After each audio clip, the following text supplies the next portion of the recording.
بسم اللہ الحمدللہ رب العالمین والصلاة والسلام علی سید الانبیاء والمرسلین اما بعد فاعوذ باللہ من الشیطان الرجیم بسم اللہ الرحمن الرحیم وَيُطْعِمُونَ الطَّعَامَ عَلَى حُبِّهِ مِسْكِينًا وَيَتِيمًا وَأَسِيرًا صدق اللہ العظیم قال رسول اللہ صلی اللہ تعالی علیہ وآلہ وسلم انا مدینۃ العلم وابو بکر اساسها وعمر حیطانها وعثمان سقفها وعلی بابها انا مدینۃ العلم وعلی بابها انا دار الحکمت وعلی بابها صدق اللہ العظیم الصلاۃ والسلام علیک یا رسول اللہ الصلاۃ والسلام علیک یا حبیب اللہ کیوں عقیدت سے نہ میرا دل پکارے یا علی کیوں عقیدت سے میرا دل پکارے یا علی جس کے ہے مولا محمد اس کے ہیں مولا علی جس گھڑی اللہ کے گھر میں پیدا ہوئے علی زجرہ زجرہ ادب ہو کے پکارا یا علی یا علی جن کے چہرے پر نظر کرنا عبادت ہے جن کے چہرے پر نظر کرنا عبادت ہے وہ حدیث مصطفیٰ کی روح سے ہیں مولا ہے عزیزہ کی گرامی عزیز طلباء و طالبات السلام علیکم ورحمۃ اللہ وبرکاتہ میں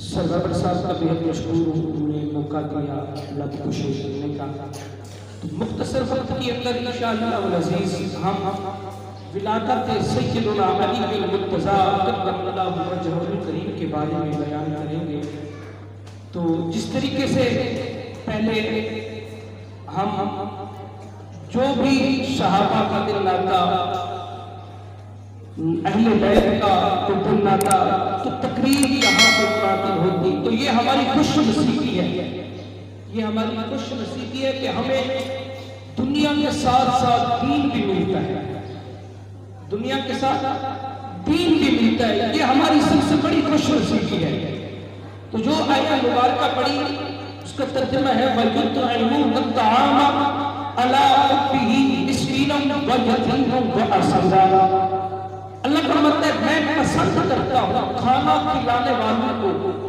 جو کھانا کھلاتے ہیں مسکین کو یتیم کو وَأَسِيرًا اور قیدی کو اس آیت کی میں بات کو وضاحت کروں گا کہ کب نازل ہوئی اس آیت کا شان نزول کیا ہے برل کل تیرا رجب المرجب تھا اس میں مولا کائنات خلیفہ جہان جانشین رسول زوجہ بطول حضرت سیدنا علی المرتضیٰ اللہ وجہ الکریم کی ولادت ہے آپ کہاں پیدا ہوئے آپ کی ولادت کہاں ہوئی حضرت فاطمہ بنت اسد رضی اللہ تعالی عنہا آپ کی والدہ ہے اور آپ کے والد کا نام حضرت ابو طالب ہے حضرت فاطمہ طواف کعبہ کر رہی ہے طواف کعبہ کر رہی ہے تیسرا چکر مکمل کیا ہے چوتھا چکر لگا رہی تھی تو بچے کی ولادت کے درد ہوا محسوس ہوا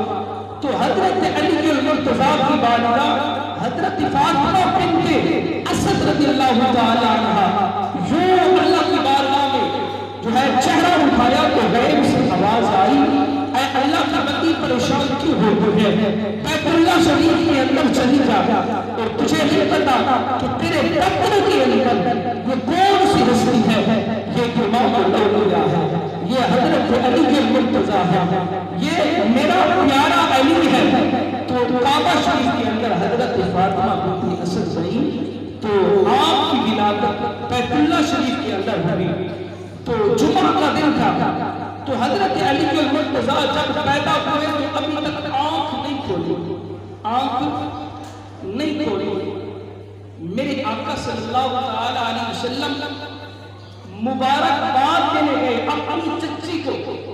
یہ حضرت فاطمہ بنت اسد میرے آقا کی چچی تھی. حضرت ابو طالب آقا کے چچا تھے. حضرت علی آقا صلی اللہ علیہ وسلم کے چچا زاد بھائی تھے. تو مبارک دینے گئے تو پھر حضور علیہ السلام نے اپنی چچی کو کہا چچی مبارک کو اللہ کریم نے تجھے نور نظر دیا ہے, لخت جگر دیا ہے. تو حضرت فاطمہ بنت اسد نے مبارک بول کرتے ہوئے فرمایا اے بیٹا اللہ نے بیٹا تو دیا ہے لیکن آنکھیں نہیں کھولنا, آنکھیں بند ہیں ابھی تک. تو حضور علیہ السلام نے فرمایا چچی مجھے دے. تو میرے آقا صلی اللہ علیہ وسلم نے اپنے ہاتھ مبارک آگے کیے تو حضرت علی میرے آقا کے باہو مبارک کے اندر ہاتھوں میں آئے. تو پھر میرے آقا کا سب سے پہلے چہرہ تو حضرت علی کے مرتضیٰ نے دیکھا اور آنکھیں کھولے. اور ایک آپ کی شان تو برابر برا ہے. حضور علیہ السلام نے ارشاد فرمایا کہ النظر الی وجہ علی کی عبادت.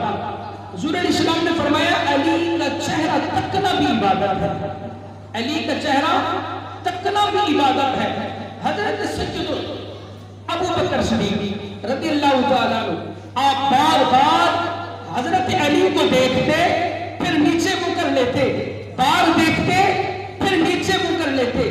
تو آپ کی بیٹی حضرت سیدنا عائشہ صدیقہ رضی اللہ تعالی عنہا میرے ابو بکر کی بارگاہ میں عرض کرتی ہے ابا جان خیر تو ہے کہ آپ علی کے چہرے کو دیکھتے ہو, علی کی زیارت کرتے ہو, پھر نیچے کر لیتے ہو, پھر زیارت کرتے ہو, بار بار کیوں علی کو دیکھتے ہو؟ بس یہ کہنا تھا. میرے ابو بکر نے اپنی بیٹی حضرت فاطمہ حضرت عائشہ صدیقہ رضی اللہ تعالی عنہا کو فرمایا بیٹی میں اس علی کی زیارت کیوں نہ کروں, اس علی کی زیارت کیوں نہ کروں جس کے بارے میں میرے آقا صلی اللہ تعالی علیہ وسلم نے فرمایا النظر الی وجہ علی کی عبادت. علی کا چہرہ تکنا بھی عبادت ہے, علی کا چہرہ تکنا بھی عبادت ہے. صرف چہرہ تکنا عبادت نہ تھا بلکہ علی کا ذکر کرنا بھی عبادت ہے, علی کا نام لینا بھی عبادت ہے, علی کا ذکر سننا بھی عبادت ہے. یہاں آج ہم کھڑے ہیں علی کا ذکر کر رہے ہیں, دراصل ہم اللہ کی عبادت میں کھڑے ہیں کیونکہ یہ تیرے اور میرے نبی علیہ السلام کا فرمان ہے. علی کا چہرہ تکنا بھی عبادت ہے, علی کا ذکر کرنا بھی عبادت ہے. حضرت عمر بن خطاب فرماتے ہیں, اب فرماتے اگر کوئی میرے پاس مشکل مسئلہ آتا, کوئی مشکل ترین مسئلہ آتا تو میں علی المرتضیٰ کی بارگاہ میں پیش ہو جاتا, وہ مسئلہ حل کر لیتا. پھر آپ فرماتے اگر مجھے بس رب کائنات کی قسم جس سے مجھے جو ہے ایمان کی دولت سے نوازا ہے کہ اگر علی نہ ہوتا تو عمر ہلاک ہو جاتا, اگر علی نہ ہوتا تو عمر ہلاک ہو جاتا. تو ایک اس کے علاوہ میرے آقا صلی اللہ تعالی علیہ وسلم نے حضرت علی کے بارے میں فرمایا آنا مدینہ العلم و علی بابها. ایک اور مقام پر فرمایا آنا مدینہ دار الحکمت و علی بابها. حضور علیہ السلام نے دو فرمائے, فرمایا کہ میں علم کا شہر ہوں, علی اس کا دروازہ ہے. میں حکمت کا شہر ہوں, علی اس کا دروازہ ہے. میں آپ کو ایک مثال کے طور پہ رکھنا چاہتا ہوں, جو بھی میرے آقا کی بارگاہ میں آئے گا پہلے 2 مرتبہ علی سے ملاقات کرنی پڑے گی, کیونکہ ایک حدیث کی روح سے کہ اب میں آیا ایجوکیٹر کے اوپر, اب ایجوکیٹر کا دروازہ ایک ہے تو میں کس سے آیا, دروازے سے آیا. تو مجھے کام تھا تو میں کام کر کے پھر دوبارہ گیا تو کس سے گیا, دروازے سے گیا. سمجھ آ رہی ہے نا آپ کو, کس سے گیا, دروازے سے گیا. تو اس لیے میرے آقا صلی اللہ تعالی علیہ وسلم نے فرمایا کہ آنا مدینہ العلم و علی بابها. جو آئے گا مصطفیٰ کی بارگاہ میں مصطفیٰ سے ملاقات کرنے سب سے پہلے علی سے 2 مرتبہ ملاقات کرنی پڑے گی. اس حدیث کی روح سے پھر آقا صلی اللہ تعالی علیہ وسلم نے فرمایا القرآن مع العلی. حضور نے فرمایا علی قرآن کے ساتھ ہے, العلی مع القرآن, اور قرآن علی کے ساتھ ہے. اب مثال کے طور پہ آقا نے یہ فرما دیا تھا کہ قرآن علی کے ساتھ ہے, بات ختم ہو گئی تھی. اب میں کہتا ہوں کہ میں جی سر بابر صاحب کے ساتھ بیٹھا ہوں، کوئی مجھے فون کرتا ہے، میں جی میں سر بابر صاحب کے ساتھ بیٹھا ہوں، اب فون کرنے والا یہ تو سمجھ جائے گا کہ جو مکی صاحب بابر صاحب کے ساتھ بیٹھے ہیں تو صاحب ظاہر ہے بابر صاحب بھی مکی صاحب کے ساتھ بیٹھے ہوں گے. اب بات تو دونوں ایک طرف سے ہے، لیکن حضور نے جب یہ فرما دیا کہ قرآن علی کے ساتھ ہے، پھر یہ کیوں فرمایا کہ علی جہاں ہوتا ہے قرآن وہاں ہوتا ہے؟ لیکن اس کے اندر ایک احتمال ہے. حضور نے دو باتیں بتا کے یہ احتمال ختم کر دیا کہ اگر میں کہوں کہ میں سر بابر صاحب کے ساتھ تھا تو دوسرا سمجھنے والا کہے گا کہ بابر صاحب بھی مکی صاحب کے ساتھ ہے، تو ہماری ملاقات 1 گھنٹے کی 2 گھنٹے کی ہو سکتی ہے، 1 دن ہم اکٹھے رہ سکتے ہیں، پھر ہمیں جدا ہونے کا احتمال ہے، ہم جدا ہو سکتے ہیں. لیکن میرے آقا نے یہ بیان فرما کے کہ قرآن علی کے ساتھ ہے، علی قرآن کے ساتھ ہے، یہ بیان فرما دیا قیامت تک جہاں علی ہوگا وہاں قرآن ہوگا، جہاں قرآن ہوگا وہاں علی ہوگا. یعنی قیامت تک یہ بتا دیا کہ نہ قرآن علی سے جدا ہوگا نہ علی قرآن سے جدا ہوگا. اس کے علاوہ حضرت علی مرتضیٰ کی بہادری تو فراؤ بڑا ہے. حضرت سہل بن سعد فرماتے ہیں میرے آقا صلی اللہ تعالی علیہ وسلم نے فرمایا کہ میں یہ جھنڈا صبح اس کو دوں گا جو خیبر فتح کرے گا، جھنڈا اس کو دوں گا جو خیبر فتح کرے گا، اور اللہ اور اس کے رسول سے محبت کرتا ہوگا اور اللہ اور اس کے رسول اس سے محبت کرتا ہوگا. بس صبح ہوئی، میرے آقا صلی اللہ تعالی علیہ وآلہ وسلم آپ صبح کو جھنڈا لے کے حاضر ہوئے تو سارے صحابہ جمع ہو گئے، لائن لگی ہوئی ہے، سارے ایک دوسرے کی طرف دیکھ رہے ہیں، کوئی ادھر دیکھتا ہے کوئی ادھر دیکھتا ہے کہ کون خوش نصیب ہے، کون ہے جس کو آپ کا خیبر کا جھنڈا دیں گے اور خیبر اس کے ہاتھ فتح ہوگا. یہ بات کرنا تھی، سارے اس منتظر میں تھے کہ میرے آقا کس کو جھنڈا دیتے ہیں. پھر آقا آئے تو آقا نے فرمایا علی کہاں ہے، علی کہاں ہے؟ تو صحابہ نے عرض کی آقا یا رسول اللہ صلی اللہ تعالی علیہ وسلم علی کی آنکھوں میں تکلیف ہے، وہ گھر ہے. میرے آقا نے فرمایا علی کو بلاؤ. علی آئے تو میرے آقا صلی اللہ تعالی علیہ وسلم نے اپنے لعاب دہن مبارک حضرت علی کی آنکھوں میں ڈالا. پھر حضرت علی کے مرتضیٰ کی آنکھیں ٹھیک ہو. پھر حضور علیہ السلام نے فرمایا علی یہ جھنڈا لو اور جاؤ خیبر کے میدان میں، اور تمہارے ہاتھوں اللہ کریم نے خیبر کو فتح کرنا ہے. بس یہ بات کرنا تھی. تو حضرت علی کے مرتضیٰ نے عرض کی آقا کیا میں جہاد میں چلا جاؤں اور اس وقت تک لڑتا رہوں جب تک ہر کافر مسلمان نہ ہو جائے؟ میرے حضور نے فرمایا نہیں علی، سب سے پہلے اسلام کی دعوت دینی ہے، سب سے پہلے انہیں اسلام کے بارے میں بتانا ہے. اسلام کیا چیز ہے؟ جب اسلام کے بارے میں بتاؤ، اگر پھر وہ بات نہ مانے اس کے بعد آپ نے جہاد کرنا ہے، ان کے اوپر تلوار اٹھانی ہے. پھر حضرت علی کے مرتضیٰ جب ان کو اسلام کی دعوت دی، بعد میں جب تلوار نکالی میدان خیبر کے اندر آئے تو پھر آپ کی ڈھال گر گئی. ایک ہاتھ میں ڈھال ہوتی ہے، ایک ہاتھ میں تلوار ہوتی ہے. آپ کی ڈھال گری تو حضرت سیدنا علی کے مرتضیٰ آپ کو جو ہے آگے بڑھے، جو خیبر کا دروازہ تھا اس کو ایک ہاتھ سے یوں اکھاڑ کے اپنی ڈھال بنا دی، حتیٰ کہ حضرت علی کے مرتضیٰ کے ہاتھوں سے خیبر فتح ہو گیا.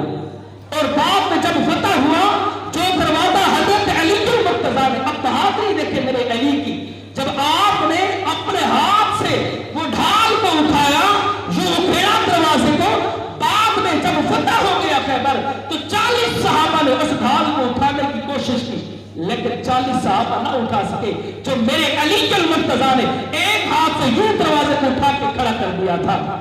پھر ایک شخص آیا حضرت علی سے ملنے، تو حضرت علی کے مرتضیٰ سوکھ کے ٹکڑے کھا رہے تھے. وہ کہنے لگا میں علی سے ملنا ہے، مجھے علی سے ملنا ہے. تو حضرت علی کے مرتضیٰ فرمائے میں علی ہوں. وہ کہنے لگا نہیں نہیں آپ علی نہیں ہو سکتے، آپ تو سوکھ کے ٹکڑے کھا رہے ہیں.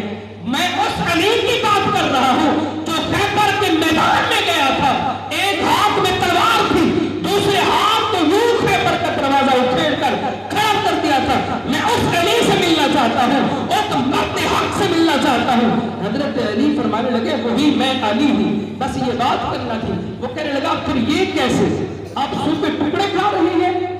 حضرت علی کے مرتضیٰ فرمانے لگے اصل میں بات یہ ہے، یہ سوکھے ٹکڑے کھانا ہماری جسمانی غذا ہے، وہ دروازے کو